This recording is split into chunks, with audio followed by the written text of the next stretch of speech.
ব্যাংশাল কোর্টে অভয়ের বাবার মৃত্যুর বিরুদ্ধে মানহানির মামলায় বৃহস্পতিবার শুনানির পর কুণাল ঘোষ জানান অভিযোগ প্রমাণে ব্যর্থ হয়েছে বিরোধী পক্ষ।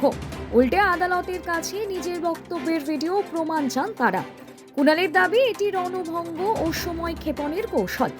মামলার পরবর্তী শুনানি 19 নভেম্বর ধার্য করেছে আদালত। সিবিআই ঘুষ খেয়ে তদন্ত চেপে দিচ্ছে, রাজ্য সরকার টাকা পাঠাচ্ছে, আর কুণাল ঘোষ সিজিওতে গিয়ে সেটেল করেছে। তার বিরুদ্ধে মানহানির মামলা করেছিলাম। আমার আইনজীবী অয়ন চক্রবর্তী আজকে 15 নম্বর ব্যাংশাল কোর্টে 15 নম্বর বিচারকের এজলাসে শুনানি ছিল। অভয়ার বাবা আসেননি, তার আইনজীবী তারা ছিলেন।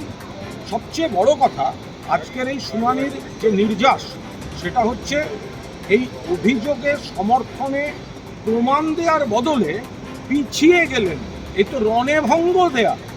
কথাটা তো বলেছেন উনি, সাংবাদিকদের ডেকে ডেকে বলেন, একে বলেন তাকে বলেন, আর কোর্টে এসে ওনার আইনজীবীকে বলতে হচ্ছে আচ্ছা একটু পেন ড্রাইভটা দেবেন, কি বলেছিলেন। আমার আইনজীবী অয়ন চক্রবর্তী বিস্তারিত পিটিশনে সব জানিয়ে রেখেছেন।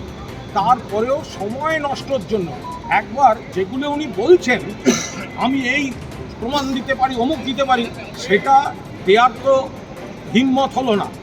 এখন এখানে এসে মনে ভঙ্গ দেওয়ার মতো টাইম কিল করা, সময় নষ্ট করা। আমি কি বলেছিলাম তারই ভিডিও চাইছি। আরে যেটা প্রমাণ করতে পারবেন না বলেন কেন? উনি সাংবাদিকদের সামনে বড় বড় কথা বলছেন যে সিবিআই ঘুষ খেয়েছে, রাজ্য সরকার টাকা পাঠিয়েছে, কুণাল ঘোষ সেটেল করেছে, আর সেটা কোর্টে দাঁড়িয়ে বলতে পারছে না। তখন মনে হচ্ছে আমি কি বলেছি, আমার ভিডিওটা একটু দেবেন। এর মানে কি? এর মানে ওনারা ব্যাক আউট করছেন, কোনো প্রমাণ নেই।